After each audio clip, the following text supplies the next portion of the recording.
Quantum physics का last topic है हमारे पास, discrete energy level in atoms and its spectra. Spectrum किसको कहते हैं? स्पेक्ट्रम बेसिकली कहते हैं कम्बिनेशन ऑफ डिफरेंट कलर्स या डिफरेंट सेट ऑफ फ्रीक्वेंसीज और वेवलेंथ। आपको पता है हर कलर की फ्रीक्वेंसी और वेवलेंथ दूसरे कलर से क्या होती है? डिफरेंट होती है। तो अब स्पेक्ट्रा बेसिकली क्या होता है कि कलर्स कम्बिनेशन होता है डिफरेंट कलर्स का। अब जब मैं कलर्स कम्बिनेशन कहूँगा इसका मतलब क्या है कि डिफरेंट फ्रीक्वेंसीज और डिफरेंट वेवलेंथ का सेट जो होगा उसको हम क्या कहेंगे? स्पेक्ट्रा कहेंगे।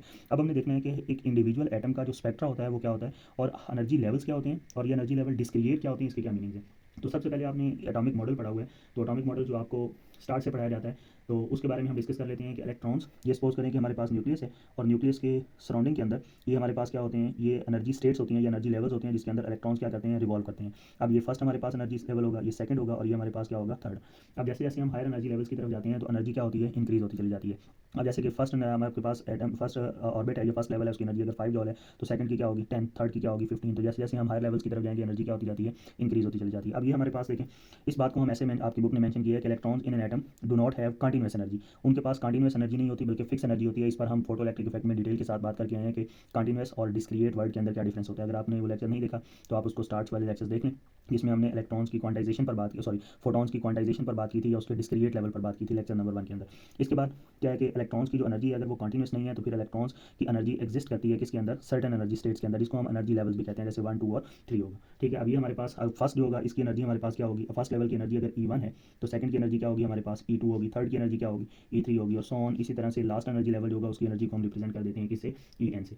ठीक है, electrons are not allowed to stay between these levels. अब ऐसा नहीं है कि इलेक्ट्रॉन जो है वो या तो इस ऑर्बिट में होगा या इस हमारे पास जो है वो ऑर्बिट में होगा, इनके दरमियान इलेक्ट्रॉन कभी भी स्टे नहीं कर सकता। ठीक है, तो अब ये जो दो एनर्जी स्टेट्स हैं या दो एनर्जी लेवल्स हैं जिसकी 1 और 2, इलेक्ट्रॉन्स इन दोनों एनर्जी लेवल्स के दरमियान कभी भी एग्जिस्ट नहीं करेगा। अब यहाँ पर आ जाते हैं दो वर्ड्स जो है वो आपकी बुक ने यहाँ पर एक्सप्लेन किए हैं। पहला हमारे पास जो है वो है एक्साइटेशन और दूसरा जो है वो हमारे पास जो है वो डी एक्साइटेशन है। तो पहले हम बात करते हैं किसके ऊपर? एक्साइटेशन प्रोसेस के ऊपर, और फिर हम बात करेंगे किसके ऊपर? डी एक्साइटेशन के ऊपर। अब ये दो बातें जो है वो बहुत इंपॉर्टेंट है अगर आपने एनर्जी के स्पेक्ट्रा को या एटम के स्पेक्ट्रा को क्या करना है, ये अगर आपने इसके स्पेक्ट्रा को स्टडी करना है। तो आप देखें एक्साइटेशन क्या है। एक्साइटेशन ये है कि when an atom absorb energy, जब आप किसी भी एटम के ऊपर एनर्जी को क्या करते हैं? इंसिडेंट करते हैं। तो अब ये जैसे कि ये हमारे पास इलेक्ट्रॉन है, आपने इसके ऊपर इस एटम के ऊपर एक फोटोन को क्या किया? इंसिडेंट किया। अब ये फोटोन जिसकी एनर्जी हमारे पास क्या है? HF है। अब ये फर्स्ट ऑर्बिट के अंदर इलेक्ट्रॉन के साथ क्या करता है? स्ट्राइक करता है। तो जैसे स्ट्राइक करेगा तो ये अपनी एनर्जी एंड मोमेंटम ट्रांसफर कर देगा किसको? इलेक्ट्रॉन को। तो अब ये जो इलेक्ट्रॉन होगा ये इसकी एनर्जी को एब्जॉर्ब करते हुए ये लोअर ऑर्बिट से जंप करके किस में चला जाएगा? हाई ऑर्बिट के अंदर चला जाएगा। ये लोअर ऑर्बिट से जंप करके किस में चला जाएगा? हाई ऑर्बिट के अंदर चला जाएगा। तो व्हेन इलेक्ट्रॉन जंप फ्राम या make a transition from lower orbit to higher orbit, तो अब हम कहते हैं कि इलेक्ट्रॉन अगर लोअर से हायर में चला गया है तो ये हमारे पास एटम क्या हुआ है? एक्साइट हुआ है। और एटम को एक्साइट करने के लिए हमेशा आपको एटम को क्या चीज़ प्रोवाइड करनी पड़ती है? एनर्जी प्रोवाइड करनी पड़ती है। तो मैं एक्साइटेशन के अंदर मेंशन कर सकता हूँ कि व्हेन एटम, जब इस एटम ने क्या किया? एब्जॉर्ब की क्या चीज़? एनर्जी। कहाँ से एब्जॉर्ब की? फोटोन से। तो इसका जो इलेक्ट्रॉन है उस इलेक्ट्रॉन ने जंप किया, कहाँ से जंप किया? Lower to high energy level. तो ये लो से किस में चला गया? हाई एनर्जी लेवल के अंदर। तो ये हमारे पास हमने कहा कि एटम क्या हो गया? एक्साइट हो गया। अब आपको ये याद रखना है कि जो एक्साइटेशन कंडीशंस होती हैं, ये जो एक्साइटेशन स्टेट्स होती हैं इनका एक लाइफ टाइम होता है। ठीक है, एक्साइटेशन कंडीशंस का भी हमारे पास क्या होता है? लाइफ टाइम होता है। अब हमारे पास जो एक्साइटेशन स्टेट्स होती हैं, जैसे इलेक्ट्रॉन लोअर ऑर्बिट से हायर ऑर्बिट में गया तो हमने कहा एटम एक्साइट हो गया। अब इस एक्साइटेशन का एक लाइफ टाइम होगा। तो जो एक्साइटेड स्टेट का लाइफ टाइम होता है वो हमारे पास तकरीबन हमारे पास होता है 10⁻⁸ सेकंड। अब ये इसका लाइफ टाइम है। ठीक है, अब ये हमारे पास इसका क्या है? Life time. जब इतना टाइम पास आउट होगा तो ये जो इलेक्ट्रॉन यहाँ से लोअर ऑर्बिट से हायर ऑर्बिट में गया है, ये यहाँ से हायर ऑर्बिट से दोबारा जंप करके किस में आएगा? लोअर ऑर्बिट के अंदर, मतलब अपने पहले वाली पोजीशन के ऊपर वापस आएगा। इलेक्ट्रॉन यहाँ से ट्रांजिशन करके दोबारा कहाँ पर आएगा? अपनी ओरिजिनल जगह के ऊपर आएगा। अब देखिए, जब इसने यहाँ से जाना था तो इसने एनर्जी को एब्जॉर्ब किया था। अब इससे इसने वापस आना है तो ये एनर्जी को क्या करेगा? रिलीज करेगा। कितनी एनर्जी रिलीज करेगा? जितनी इसने यहाँ से क्या की थी? एब्जॉर्ब की थी। अब कितनी एब्जॉर्ब की थी? HF। तो यहाँ पे रिलीज भी कितनी करेगा? HF ही करेगा। अब ये एनर्जी कितनी होगी? अगर सपोज करें कि हमारे पास एनर्जी लेवल जो है वो, इसको मैं फर्स्ट को एनर्जी लेवल को E0 कह देता हूँ, इसको हम क्या कह देते हैं? E1 कह देते हैं और इसको हम क्या कह देते हैं? E2 कह देते हैं। तो जितना इन दो ऑर्बिट्स के दरमियान एनर्जी का डिफरेंस होगा उतनी ही लाइट जो है, उतनी ही एनर्जी का फोटोन यहाँ से क्या होगा? इमिट होगा। अब इसमें कितना एनर्जी का डिफरेंस है?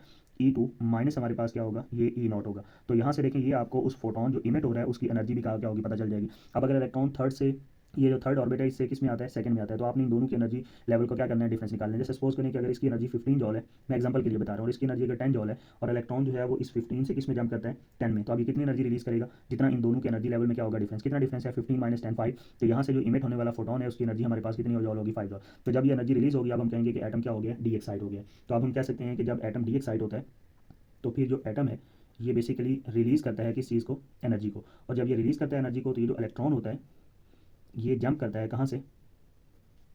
हाई ऑर्बिट से किस में, लो एनर्जी लेवल के अंदर, ठीक है। तो जब ये हाई से लो में आएगा तो इसकी इस ट्रांजिशन की वजह से एनर्जी क्या होगी, रिलीज होगी। अब ये जो इलेक्ट्रॉन का लोअर से हायर में जाना या हायर से लो में आना, इसको हम बेसिकली इसके लिए एक स्पेसिफिक वर्ड यूज़ करते हैं, जिस वर्ड को हम ट्रांजिशन कहते हैं।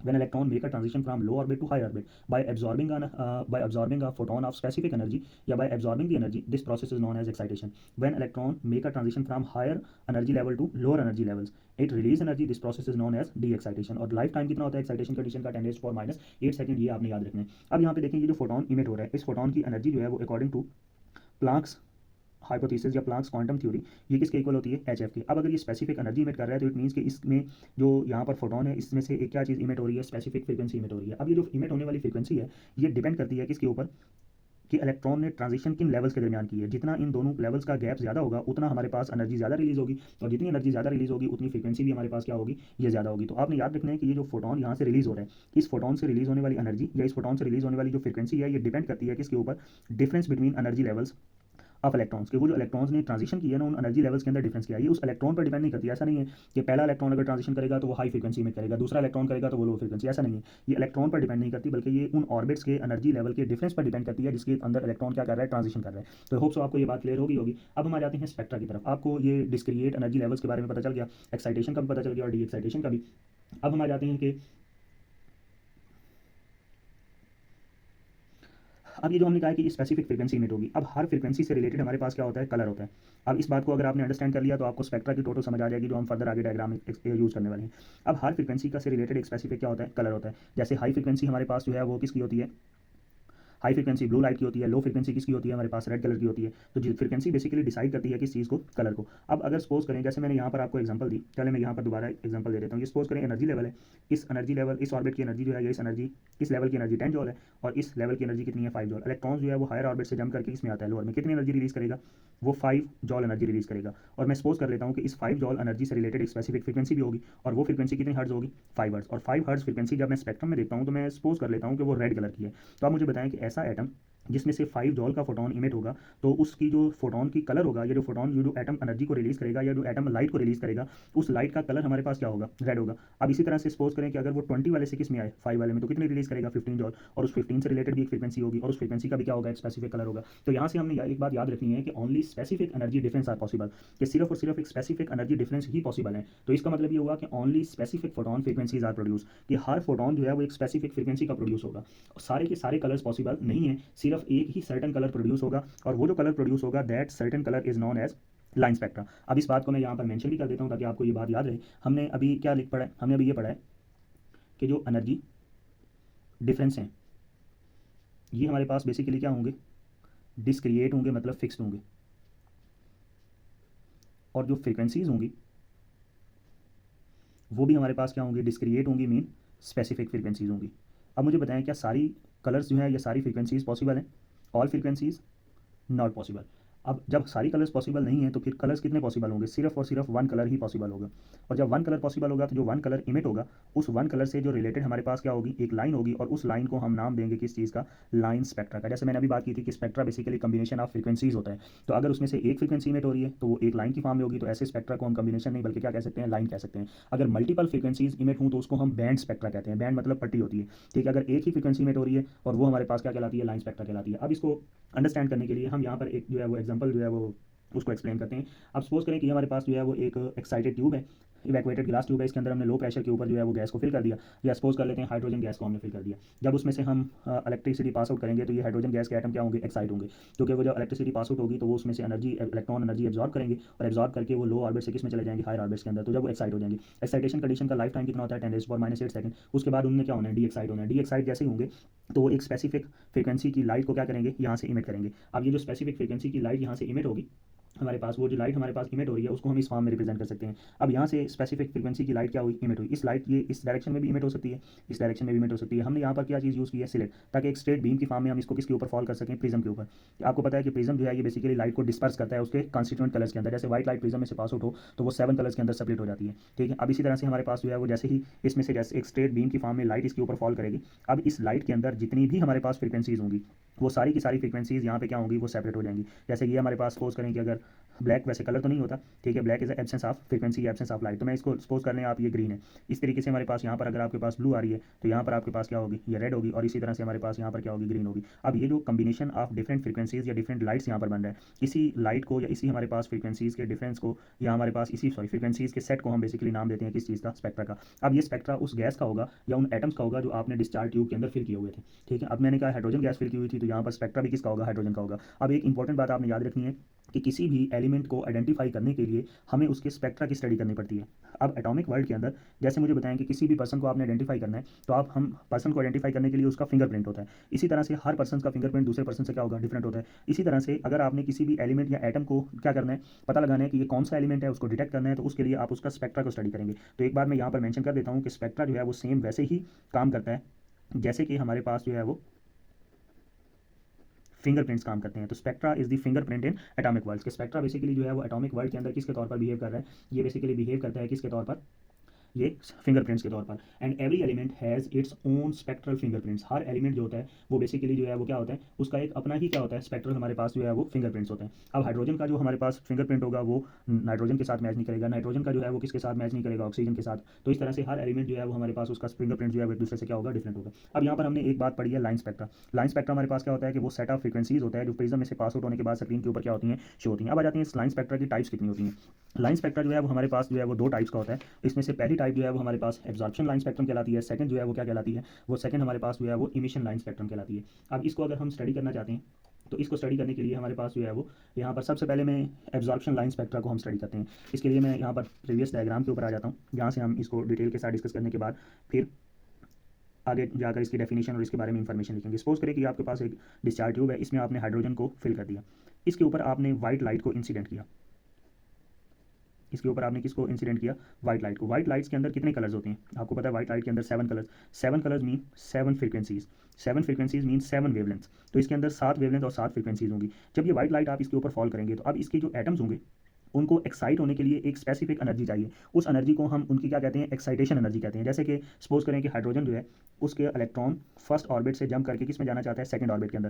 तो अब अगर फर्स्ट ऑर्बिट की एनर्जी 5 जॉल है, सेकंड की एनर्जी कितनी है, 10 जॉल है, ठीक है। अब सेकंड की एनर्जी कितनी है हमारे पास, 10 जॉल। तो अब उसके ऊपर आप ऐसा फोटोन इंसिडेंट करेंगे जिसकी एनर्जी कितनी हो, ये 5 जॉल हो। अगर सपोज करें कि 5 जॉल जो है वो रिलेट करती है किसके साथ, रेड कलर के साथ। तो अब क्या होगा कि जैसे ही आप व्हाइट लाइट को इंसिडेंट करेंगे तो व्हाइट लाइट जैसे इंसिडेंट होगी तो हाइड्रोजन गैस जो है उसके इलेक्ट्रॉन एक्साइट होने के लिए कौन से कलर को एब्जॉर्ब कर लेंगे, 5 जॉल को एब्जॉर्ब कर लेंगे। तो जब वो 5 जॉल को एब्जॉर्ब करेंगे तो फिर इसका मतलब क्या है कि उन्होंने रेड कलर को तो क्या कर लिया, एब्जॉर्ब। तो अगर इसके अंदर रेड कलर एब्जॉर्ब हो गया है तो आगे जो स्पेक्ट्रम होगा, अगर लेट्स सपोज मैंने यहाँ पर प्रिज्म रख दिया, ठीक है, जो बाकी लाइट यहाँ पर आएगी मैं उसको फॉल करूँगा, फॉल करने के बाद उसको स्प्लिट करूँगा। अब जैसे ही आप इसको स्प्लिट करेंगे तो 1 2 3 4 5 6, अभी आपको 6 कलर्स तो नजर आएंगे। क्या रेड कलर यहाँ पर नजर आएगा, नहीं। तो जब रेड कलर नजर नहीं आएगा तो फिर क्या होगा कि रेड कलर की जगह पर आपको फिर क्या होगा, तो आपको एब्सेंस ऑफ लाइट नजर आएगी। और एब्सेंस ऑफ लाइट को हम बेसिकली क्या कहते हैं, एब्सेंस ऑफ लाइट को हम ब्लैक कलर कहते हैं। तो अब ये जो रेड कलर वाली जगह होगी उसके ऊपर आपको एक ब्लैक लाइन नजर आएगी, बिकॉज कि ये जो हाइड्रोजन था, ये जो एलिमेंट था, उसने इस स्पेसिफिक लाइट में से एक स्पेसिफिक फ्रीक्वेंसी को या एक स्पेसिफिक एनर्जी को या एक स्पेसिफिक कलर को क्या कर लिया, एब्जॉर्ब कर लिया। अब बाकी सारा का सारा स्पेक्ट्रम तो हमारे पास क्या होगा, कलर्ड होगा, लेकिन वो हमारे पास फ्रीक्वेंसीज जो कि इसके अंदर एब्जॉर्ब हो जाएंगी। अब लेट्स सपोज 2 कलर एब्जॉर्ब हो जाते हैं तो आपको यहाँ पर कितनी हमारे पास जो है वो डार्क लाइंस मिलेंगी। तो क्या सारा का सारा स्पेक्ट्रम डार्क होगा, नहीं। बेसिकली बाकी सारा हमारे पास जो स्पेक्ट्रम होगा वो कलर्ड ही होगा, लेकिन उसके ऊपर उन पॉइंट्स के ऊपर डार्क लाइंस बनेगी जो फ्रीक्वेंसीज या जो हमारे पास एनर्जी या जो वेवलेंथ जो है वो उस एलिमेंट के अंदर क्या हो चुकी है, एब्जॉर्ब हो चुकी है। तो अब अगर मैं इस बात को यहाँ पर मेंशन करना चाहूँ तो अब इस बात को आपको इसको लेट्स, अब ये मैं उम्मीद करता हूँ कि आपको ये बात समझ आ गई होगी कि एब्जॉर्प्शन स्पेक्ट्रम बेसिकली क्या होता है। अब एब्जॉर्प्शन स्पेक्ट्रम हमारे पास ये जो आप स्पेक्ट्रम बनेगा ना यहाँ पर डार्क लाइंस का, ठीक है। अब ये पीछे बैकग्राउंड क्या होगा, कलर्ड होगा। उस कलर्ड बैकग्राउंड के ऊपर हमारे पास कुछ लाइंस क्या होंगी, आपको डार्क मिलेंगी। अब वो जो डार्क लाइंस हमारे पास विद कलर्ड हमारे पास बैकग्राउंड आपको मिलेंगी, उस स्पेक्ट्रम को, उस कॉम्बिनेशन को हम किसका नाम देंगे, एब्जॉर्प्शन का। क्यों एब्जॉर्प्शन का नाम देंगे, क्योंकि जो स्पेक्ट्रम है ये बेसिकली एब्जॉर्ब होने के बाद आपको मिला है। तो अब इस बात को मैं यहाँ पर मेंशन कर देता हूँ। इस बात को हम इस तरह से मेंशन कर सकते हैं कि सबसे पहले हमने क्या किया है कि सबसे पहले हमने व्हाइट लाइट जो थी इसको पास किया किस में से, कूल गैस में से, जो ठंडी गैस थी। फिर पास करने के बाद हमारे पास क्या हुआ कि atom absorb one specific frequency, atom ने एक स्पेसिफिक फ्रीक्वेंसी को क्या कर लिया, एब्जॉर्ब कर लिया। जिसको इसने एब्जॉर्ब किया वो जो स्पेसिफिक फ्रीक्वेंसी होगी क्या वो आपको स्पेक्ट्रम में नजर आएगी, नहीं, वो तो डिसअपियर हो जाएगी। तो जब वो डिसअपियर होगी तो उसकी जगह पर आपको क्या मिलेगा, उसकी जगह पर आपको डार्क लाइन अपेयर होगी। क्या सारा स्पेक्ट्रम डार्क हो जाएगा, नहीं। तो जो बैकग्राउंड होगा वो बेसिकली हमारे पास क्या रहेगा, वो ब्राइट रहेगा। तो this spectrum will be known as absorption line spectrum. आप जरा देखें यहाँ पर मैंने डिफरेंट कलर्स को शो किए हैं। लेट्स सपोज कि ये जो हमारे पास फ्रीक्वेंसी है ये एब्जॉर्ब होगी, तो इसकी जगह पर आपको यहाँ पर क्या मिलेगा, ये आपको डार्क लाइन मिलेगी। अब लेट्स सपोज कि ये फ्रीक्वेंसी भी एब्जॉर्ब होगी, तो इसकी जगह पर भी आपको क्या मिलेगी, डार्क लाइन। इसी तरह से यहाँ पर ये फ्रीक्वेंसी जो है ये भी एब्जॉर्ब होगी, तो इसकी जगह पर भी आपको क्या मिलेगी, डार्क लाइन। क्या ये जो सारा का सारा बैकग्राउंड है, क्या इसमें कलर्स खत्म हो गया? नहीं, ये जो ब्लू कलर है ये तो एब्जॉर्ब ही नहीं हुआ, तो ये स्टिल आ रहा है। ये रेड कलर भी एब्जॉर्ब नहीं हुआ, ये भी स्टिल आ रहा है आपके पास। वायलेट कलर भी एब्जॉर्ब नहीं हुआ, ये भी स्टिल स्पेक्ट्रम के अंदर होगा। जो स्पेसिफिक फ्रीक्वेंसी एटम को चाहिए होगी वो ही सिर्फ एब्जॉर्ब होगी। क्यों?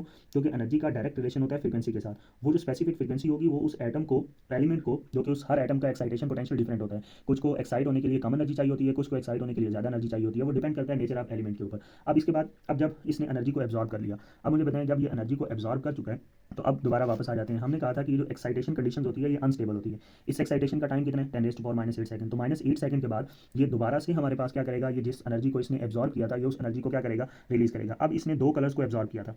एक हमारे पास जो है वो इसने एब्जॉर्ब किया था, लेट्स सपोज रेड को, और एक इसने एब्जॉर्ब किया था, मैं सपोज कर लेता हूँ कि ग्रीन को एब्जॉर्ब किया था। ठीक है, अब ये थोड़ी देर के बाद जब ये डी एक्साइट होगा तो अब ये दोबारा लाइट को क्या करेगा, इमिट करेगा। अगर आप इसके सामने प्रिज्म रखेंगे, ठीक है, अब इसने एब्जॉर्ब किसको किया था, रेड और ग्रीन को, तो जब ये इमिट करेगा तो ये इमिट भी किसको करेगा, रेड और ग्रीन को ही करेगा ना। तो अब आपने यहाँ पर स्पेक्ट्रम रखा हुआ है, ये फिर आपने स्क्रीन रखी हुई है, इसके ऊपर आप स्पेक्ट्रम को स्टडी करेंगे। तो जैसे ही इसमें से लाइट पास आउट होगी तो पास आउट होने पर अब मुझे बताएं कि आपको इस स्क्रीन के ऊपर कितनी लाइन्स मिलेंगी। स्क्रीन के ऊपर सिर्फ वही लाइन्स मिलेंगी जिसको इसने पहले क्या कर लिया था, एब्जॉर्ब कर लिया था। और एब्जॉर्ब इसने किसको किया था, रेड को, और दूसरा एब्जॉर्ब किसको किया था, ग्रीन को। अब ये दो पॉइंट्स के ऊपर आपको लाइट नजर आएगी, बाकी सारे के सारे पॉइंट के ऊपर लाइट है नहीं। क्यों? क्योंकि बाकी जो कलर्स थे वो तो इसने एब्जॉर्ब ही नहीं किए थे, तो इस वजह से ये डी एक्साइटेशन पर वो फ्रीक्वेंसीज या वो कलर या वो रेडिएशन इमिट ही नहीं हुई। तो अब बाकी सारा का सारा बैकग्राउंड क्या रहेगा, डार्क रहेगा। सिर्फ आपको ये जो दो लाइंस हैं कलर्स की ये बेसिकली क्या नजर आएंगी, ब्राइट नजर आएंगी। तो अब हम यहाँ पर इस स्पेक्ट्रम को, जो कि इमिशन की वजह से आ रहा है, जो कि डी एक्साइटेशन की वजह से आ रहा है, जो कि हॉट गैस से आ रहा है, क्योंकि इसने पहले एनर्जी को एब्जॉर्ब किया हुआ है गैस ने, तभी तो ये डी एक्साइट हो रहा है, तभी तो ये रिलीज कर रहा है एनर्जी को। तो फिर इस वजह से हम यहाँ पर कहेंगे कि ये कहाँ से रिलीज हो रहा है, ये हॉट गैस से रिलीज हो रहा है। अब जरा इस बात को हम यहाँ पर मेंशन करते हैं इमिशन स्पेक्ट्रा के अंदर। इमिशन स्पेक्ट्रा के लिए हम यहाँ पर क्या लिखेंगे, इमिशन स्पेक्ट्रा में हम यहाँ पर लिखेंगे कि व्हेन एटम एक्साइटेड एटम्स। अब यहाँ पर इंपॉर्टेंट बात यह है कि यहाँ पर आपने वर्ड क्या यूज़ करना है, एक्साइटेड एटम्स। यहाँ पर सिर्फ आपने ये लिखा था कि एटम एब्जॉर्ब, लेकिन यहाँ पर क्या लिखेंगे, when excited atoms emit radiations. अब उन रेडिएशंस को क्या कर दिया, इमिट कर दिया। ठीक है, और इन रेडिएशंस को आपने प्रिज्म में से क्या किया, पास किया। ठीक है, प्रिज्म में से पास होने के बाद क्या हुआ कि आपने ऑब्जर्व किया bright lines with dark background. और इसमें जो हर लाइन होगी, ये इंपॉर्टेंट बात, ईच लाइन जो है वो वन ट्रांजिशन को शो करेगी। मतलब एक अगर सपोज करें इलेक्ट्रॉन्स लो और फर्स्ट से थर्ड में गया है, दूसरा फर्स्ट से फिफ्थ में गया है, तो वो फिफ्थ के अकॉर्डिंग एक एनर्जी रिलीज होगी, थर्ड के अकॉर्डिंग भी दूसरी एनर्जी रिलीज होगी। तो एक लाइन जो है वो एक ट्रांजिशन को शो करेगी। तो अब इसके बाद ये जो ईच एलिमेंट होगा, अगर हम इस एलिमेंट या एटम की बात करें तो each element has unique set of lines. तो हर आपके पास जो एलिमेंट होगा उसकी जो लाइंस होंगी वो हमारे पास, ऐसे हाइड्रोजन में से 4 लाइंस इमिट होती हैं, तो इस तरह से नाइट्रोजन में से वो 4 लाइंस इमिट नहीं होंगी जो कि हाइड्रोजन में से हो रही हैं। उसका स्पेक्ट्रम डिफरेंट होगा, बिकॉज उसकी एक्साइटेशन एनर्जी जो है वो हाइड्रोजन की एक्साइटेशन एनर्जी से क्या है, डिफरेंट है। ठीक है, हाइड्रोजन के अंदर सिर्फ एक हमारे पास जो है वो प्रोटॉन होता है जो कि इलेक्ट्रॉन्स को अटैक कर रहा होता है, तो उसमें इलेक्ट्रॉन्स को एक्साइट करवाना आपके लिए आसान है। जबकि नाइट्रोजन में ज़्यादा प्रोटॉन्स होते हैं, इलेक्ट्रॉन्स पर अट्रैक्शन स्ट्रॉन्ग होती है, इस वजह से उसमें एक्साइटेशन एनर्जी आपको ज़्यादा देनी पड़ती है। ठीक है, अब यहाँ पर जरा देखें, सपोज करें कि इसने ब्लू कलर को अगर एब्जॉर्ब किया था, तो ये सारा का सारा आपके पास स्पेक्ट्रम जो है वो क्या होगा, ये डार्क होगा। यहाँ पर आपको कौन सा कलर नजर आ जाएगा, ब्लू कलर नजर आ जाएगा, बिकॉज इसने ब्लू कलर को क्या किया है, ये इमिट किया। ठीक है, इसी तरह से लेट्स सपोज कि हमारे पास जो है वो इसने ब्लू के बाद इसने रेड कलर को क्या किया था, एब्जॉर्ब किया था। तो अब यहाँ पर इस स्पेक्ट्रम के ऊपर कौन सी लाइन आ जाएगी, हमारे पास ये रेड लाइन आ जाएगी। ठीक है, इसी तरह से हमारे पास लेट्स सपोज के इसने वॉयलेट कलर को जो है वो एब्जॉर्ब किया था, तो यहाँ पर आपके पास जो है वो कौन सी लाइन आ जाएगी, ये वॉयलेट। तो जितनी लाइट्स इसने एब्जॉर्ब की थी उतनी ही जब इमिट करेगा तो अब ये आपके पास लाइन आपको ब्राइट नजर आएगी। बाकी सारी एनर्जी तो एब्जॉर्ब भी नहीं हुई थी, तो इसीलिए वो एनर्जी इमिट भी नहीं हुई। तो अब यहाँ पर देखें, ये जो बैकग्राउंड आपको नजर आ रहा है ये डार्क है और इसके ऊपर लाइंस आपको क्या नजर आ रही हैं, ब्राइट नजर आ रही हैं। अब इन दोनों में सबसे इंपॉर्टेंट बात देखें, अब मैं अगर इन दोनों का क्या करना चाहूँ, कंपैरिजन करना चाहूँ, तो अब ये इमिशन स्पेक्ट्रम जो है, इमिशन स्पेक्ट्रम में से कौन सी लाइंस आपको मिलती हैं, ब्राइट लाइंस मिलती हैं। जबकि एब्जॉर्प्शन में आपको कौन सी लाइंस मिलती हैं, ये आपको डार्क लाइंस मिलती हैं। ये पहला कंपैरिजन हो गया। दूसरा कंपैरिजन इसमें क्या है कि ये जो एब्जॉर्प्शन स्पेक्ट्रम होता है ये कूल गैस में से पॉसिबल है, जबकि इमिशन स्पेक्ट्रम जो है ये कौन सी गैस में से पॉसिबल है, हॉट गैस में पॉसिबल है। इसी तरह से हमारे पास जो एब्जॉर्प्शन स्पेक्ट्रम है इसमें एनर्जी क्या होती है, एब्जॉर्ब होती है, और जबकि इमिशन स्पेक्ट्रम जो है इसके अंदर एनर्जी क्या होती है, ये रिलीज होती है। तो ये हमारे पास इसमें इंपॉर्टेंट बातें हैं। Emission and absorption spectra are two sides of same atomic behaviour, कि ये एक ही एटम की दो साइड्स हैं, ठीक है। अब हाइड्रोजन जो है वो एब्जॉर्प्शन लाइन स्पेक्ट्रम भी आपके पास जो है वो इमिट करेगा, और या सॉरी उसका हाइड्रोजन का एब्जॉर्प्शन लाइन स्पेक्ट्रम भी होगा और इमिशन भी होगा, ठीक है। एब्जॉर्प्शन में जो फ्रिक्वेंसीज वो एब्जॉर्ब करेगा, इमिशन में थोड़ी देर के बाद 10⁻⁸ सेकंड के बाद वो सेम एनर्जी को क्या कर देगा, ये रिलीज कर देगा। तो ये हमारे पास था स्पेक्ट्रम के बारे में डिटेल, एनर्जी लेवल्स के बारे में डिटेल। इसमें कोई भी बात आपको समझ ना आई हो तो आप कमेंट बॉक्स में मुझसे पूछ सकते हैं।